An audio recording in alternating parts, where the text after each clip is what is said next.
Good morning, everybody. I would like to give you in the next minutes an overview of a quite still new company, which turned out of a merger, which you're going to see. It's now the biggest marketplace group in Switzerland, and we are just starting our journey. And I think I hope I can give you an overview where do we stand in this. Just about me, very briefly, I'm a dinosaur in the media field. I worked a long time ago for Ringier in the publishing field, also in Eastern Europe markets, then a long period for Tamedia, which turned afterwards to become TX Group. Also trying to turn traditional media into digital businesses, and we started then also building up classifieds. Yesterday we have been talking about disruption, and I have lived real disruption. Tamedia, the beginning of 2000, was the clear leader in classifieds print. Just to give you an idea, we made profit in 2000 out of print classifieds of 300 million Swiss francs. All this within a few years was totally gone. So this is actually my biggest fear, that I don't want to see or to live another disruption where we are not able to react. And I was asking myself, what we have discussed yesterday, are we standing in front of such a disruption with AI coming up? Maybe, but I think the big difference to what we have felt as a mainly print company, is that we are having the talents within the company who should be able to challenge now this transition, maybe this disruption, and to be able to make the best out of it, of the new technology, because they know what all this technology is about. And if you look around, all the publishers in the old time, they haven't been able, because they were just not in the media in itself. Then I decided to stop with 50, becoming an independent board member, and that's a bit the journey how I came now back into business. I took a board position in SMG, and it turned out that SMG is also looking for a new CEO. It was not a successful search process, and so the board, together with me, decided that I will take over for a certain time to also run as a board member, also running as a CEO. Now, where is SMG coming from? You see on the upper level the assets TX Group acquired over time, and you see on the lower level the assets Scout was building up. It was in all the fields a tough competition, also in a field which you don't see here, in jobs. At the end of 2012, we decided together with our competitor Ringier to acquire the #1 job portal, jobs.ch, and we merged it into a 50-50 joint venture. And that was the starting point of the idea of SMG, 2012, because we immediately realized the power of bringing #1, 2, and 3 positions in one market together, and the capability to increase the products, to increase value for the customers, and the business became highly profitable. And from then on, I tried to convince Mark Walder from the Ringier side that we could actually do the same things in all the other verticals. And it took actually then full 8 years until we have been able to come to a deal where we were able to form this SMG group out of the 2 companies, TX Markets and Scout. I will tell you later about the shareholding structure, which was one of the main components, obviously, in the negotiations, and the final situation we ended up is helped a lot to make this happen. Now, this new company is in all the verticals which we are running, we are a clear number one. We are never saying that we are dominant because of competition authority reasons, but we are very strong. You see our brands in real estate, you see in automotive and in general marketplace. Where we are not so strong, it's rather a startup, it's in finance and insurance. The brand is known Finance Scout, but the business is rather a new business. It's rather so can't compare Finance Scout with all the other three verticals.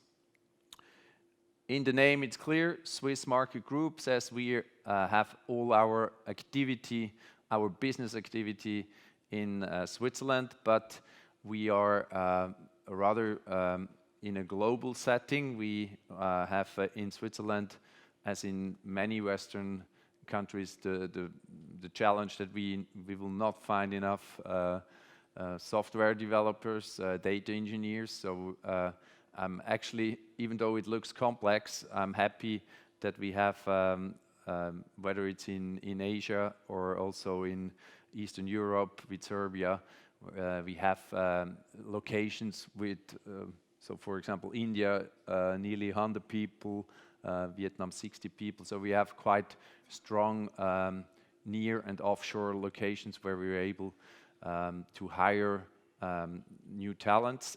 It's not so much about cost saving. Obviously, nearly every country is cheaper in terms of laborship than Switzerland, but it's really the time to market that we are not able to hire people in Switzerland, and that's why we are having all these offices abroad. Now, talking about shareholding, this was obviously the main issue of how to bring the parties together. We have now the two publishers, TX and Ringier, in the shareholding. Then there is also Mobiliar, which was already in the joint venture with Ringier at Scout.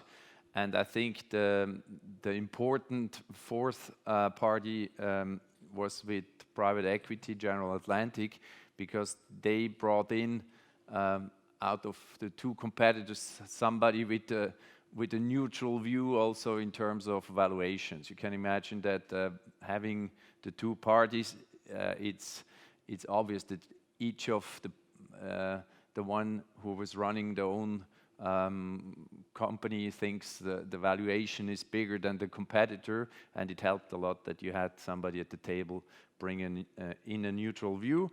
You see that we have also, which is important for me, very experienced industry advisors with Malte Krüger in automotive, Nick McKittrick, former CEO of Rightmove in real estate, and then Terrier, was running for Schibsted General Marketplaces. So these are our industry advisors in the board. As such, we have, I'm always saying, joking a bit, but it's also true, it's more shareholder representatives than the real board. But it's obvious for them, it's the most valuable asset in their company is this participation. And the clear goal of all the shareholders when they joined together is to bring this company to an IPO. We are, as I said, just in the beginning, but the goal is clear. Within the next 3 years, we should be able to bring this company to hopefully then a successful IPO. Giving you a bit an overview, in Switzerland we just reached 9 million population, so it's obviously a very small country, but then to give you a bit of comparison of how much is the reach of our verticals. So out of the 9 million population we reach, for example, here it's always February 23, we have per month roughly 4.3 million users just on real estate. That's our biggest vertical. It's also the vertical where I see for the future the biggest value increase potential. Can imagine Switzerland a small country, but especially real estate very expensive, so there is a lot of value in it. We have always two number 1 and 2 position, Homegate and Emos Scout. Here the special thing is that we have the situation that each of these brand is in a single canton, a number 1 position. So it's not what you normally see in Switzerland is that we have different languages, and normally you have in one language area one brand, in another one another, but here is really per canton. So in Zurich it's Homegate, in Bern it's Emos Scout, and that's why we decided for the moment at least to keep the 2 brands, but we are bundling this into one contract. That's the big project now for next year, to have one contract for the customers. This year we started already to cross-list, so the customers from Emos Scout, they're also cross-listed on Homegate and vice versa. And we have heard before, it's always about value creation, and then also obviously also price increases, and we are very happy to see that we have less than 0.5% churn out of this combination. You have to imagine that the price increases for some of the agents is going up to 80%. But they see they pay much more, but also they get much more leads, they get much more value out of the combination. Obviously, there is also value for the consumers. We bring on all the platforms all our listings, so it's now clear where they have to go if they are looking for a new flat, for a new house, and also the value creation for the agent. We see that now we can deliver in these packages, which we just have discussed. We can always add on some additional services. For example, we acquired a company called Yahtzee.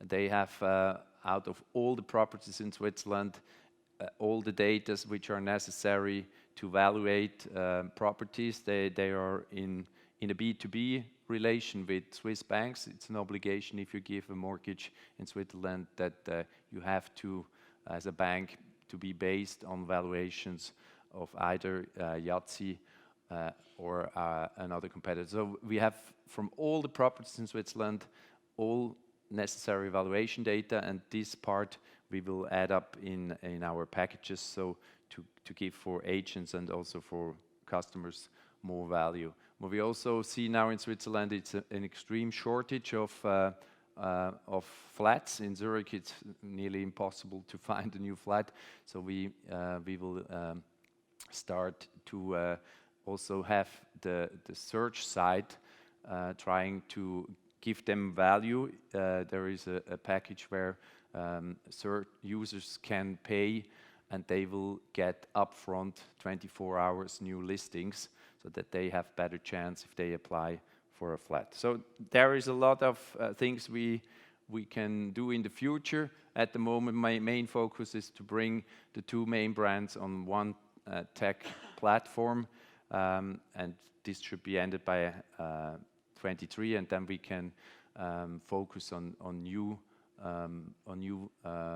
innovation and values for the customers. In car, it's a special situation. AutoScout has over 90% of the market. We decided therefore not to keep the brand Car for You, but just a recent decision we took. So we will sunset the Car for You business and bring it to AutoScout. You see also here, out of 9 million population, 3 million users per month in car. It just shows very strong position of AutoScout. And same here, we will try to simplify search experience. We will have new options. We will bring a C2B offer into the market for our car dealers, and obviously also here going to one platform. Actually, funny enough, we are switching the AutoScout business, which is the clear leader, to the Car for You tech platform, because the platform is just much more advanced in terms of technology. Then general marketplaces, we have 2 layers. We have classified advertising paid business with Tutti and Anibis. Here we have the clear situation, Tutti in the Swiss-German part, Anibis in the French-speaking part. We will merge the 2 tech platforms and probably in 1 year also merge to one brand. Which one is not clear, but that's then the advertising classified business. And then we have Ricardo, our strong marketplace, which is fully transactional. So it's only paid out of commissions. You see we have nearly 6 million users. Out of 9 million, you can imagine that also in terms of registered user, because of all these platforms, you have to be registered.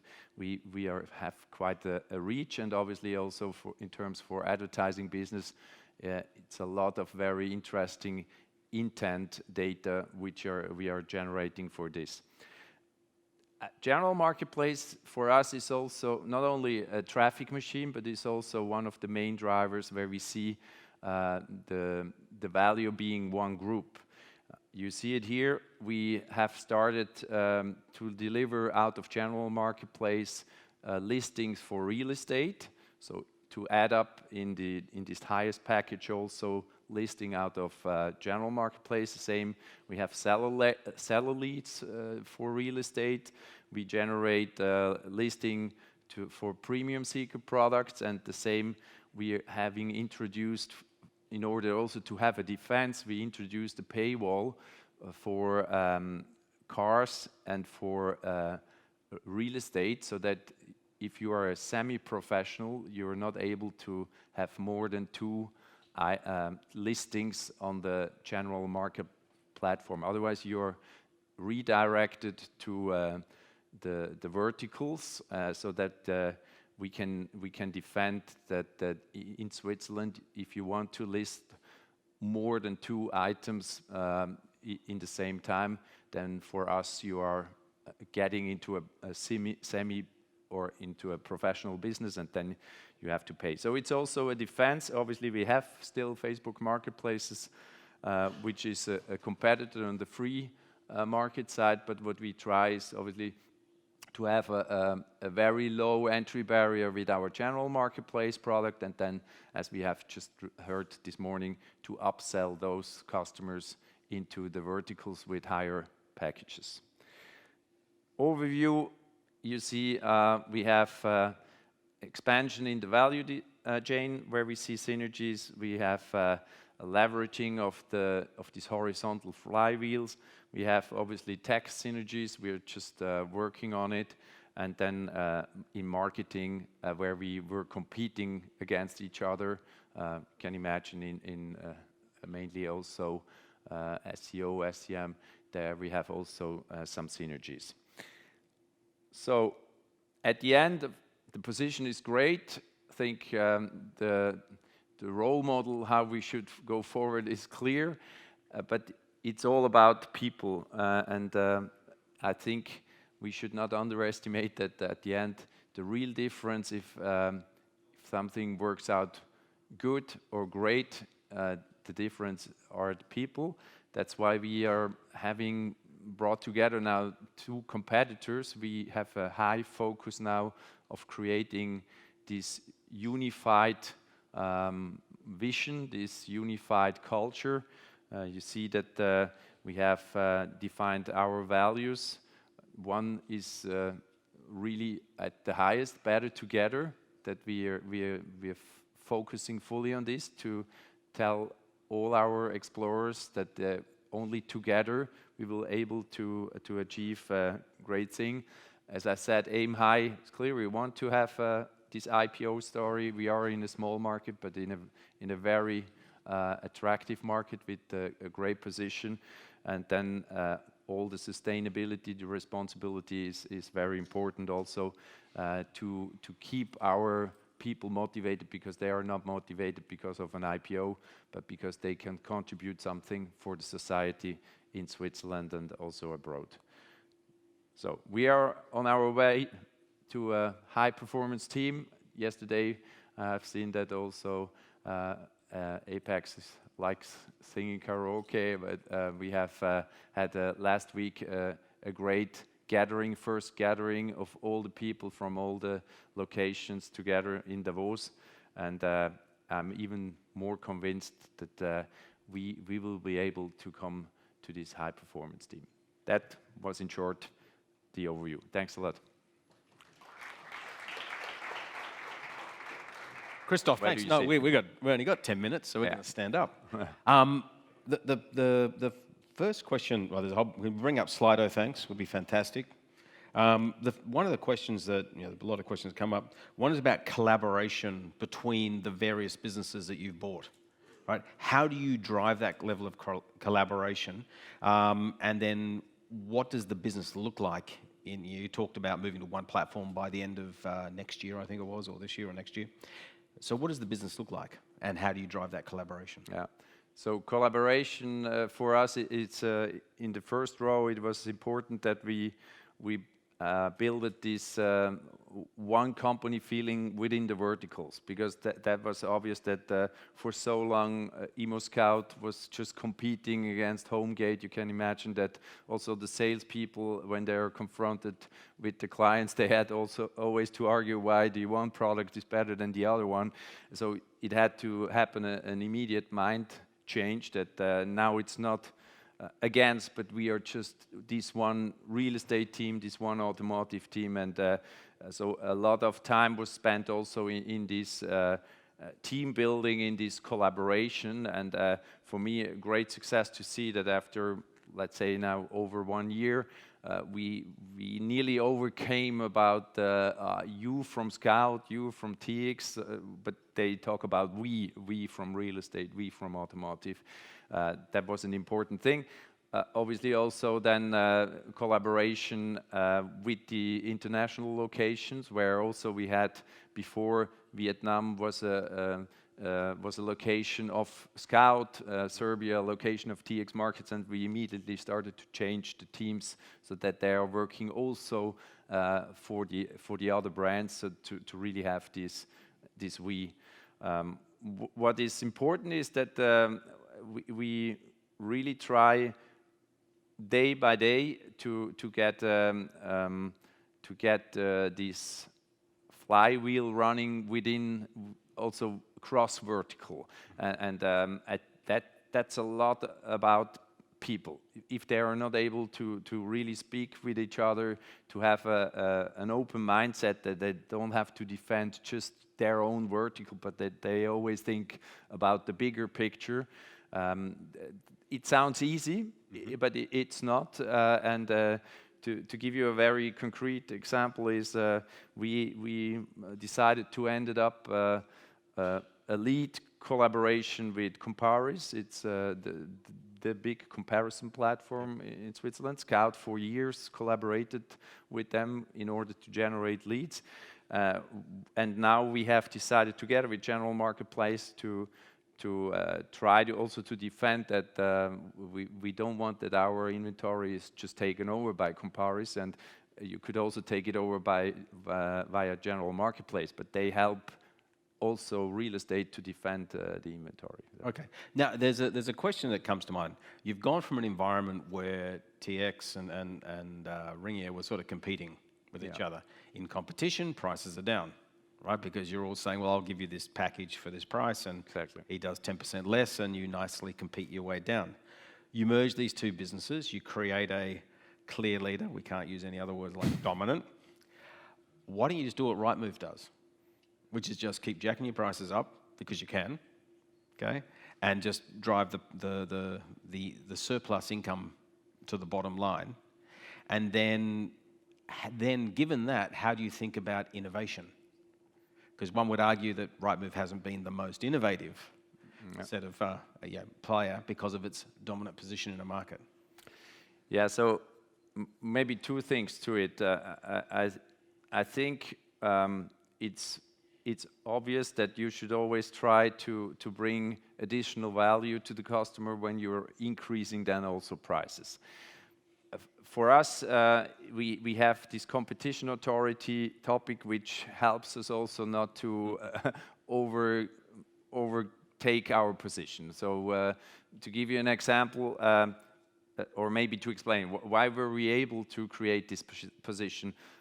In terms of competition authority, you didn't have to file the merger because the thresholds of turnover was too low as long as none of the shareholders is taking control. That's why we ended up in a shareholding where we have all the shareholders 25% of the rights. But we know, even though we haven't filed this transaction, we are in the spotlight of competition authority, and we have to be very careful how do we act. And to give you an example, we increased commission at Ricardo, but in order to not get into this situation, why are you just abusing your position, we decided also to lower commission in certain areas where we think it's touching 80% of our volume, but with low impact on revenue. So we try always to really bring to the customer an explanation why this increase is actually it's an increase where the value is definitely here. But you're totally right. We have also a bit to educate now the market, because for years they have just seen a good outcome for them out of the competition, and this has now gone. Yeah. But is this a case of patience and slowly boiling the frog, right? You just, because one thing is, you've got a deal that's, 18 months old. So you're going to have the spotlight on you. But after 2, 3, 4 years, the spotlight dims because something else is the focus, right? And then I hope that the spotlight will dim. Yeah. And then it's about innovation. And as I said, I think with Yahtzee, we have not even started. There's so many ideas what we can innovate with all this data out of real estate. But that's for next year. We'll start, and AI obviously will help, because there's so many data which we can only bring into our products with the help of AI. You made a comment when you came up about having lived through the transition from $3 million worth of, Swiss francs worth of profit out of print going to zero. You've gone off that cliff. Yeah. You're on the next one, which is like a jigsaw, sort of a razor blade. It goes up again. And then you said you don't want to face that again. So what is the thing that keeps you awake at night? What are the sort of 2 or 3 things that are, apart from operational, that could structurally change the game? It's exactly the discussion you had yesterday here. It's I think we just know that it's the beginning of something really big. I liked this expression of maybe it's overestimated in short term. So probably we don't have to expect that next year something will totally disrupt us, but we might fully underestimate the impact in 10 years.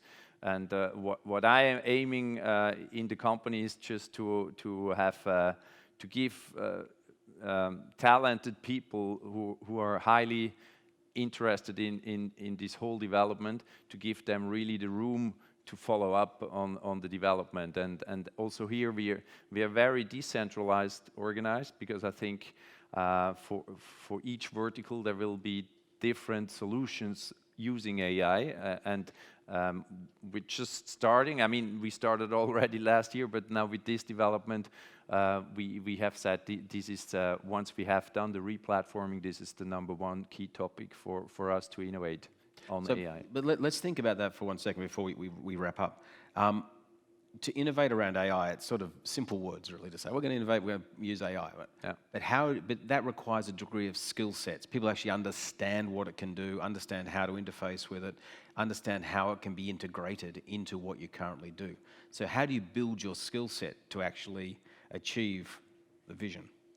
So what we are just starting to do, because I think AI in your company is always depending on the structure of your data. and it's only whatever you will use as AI.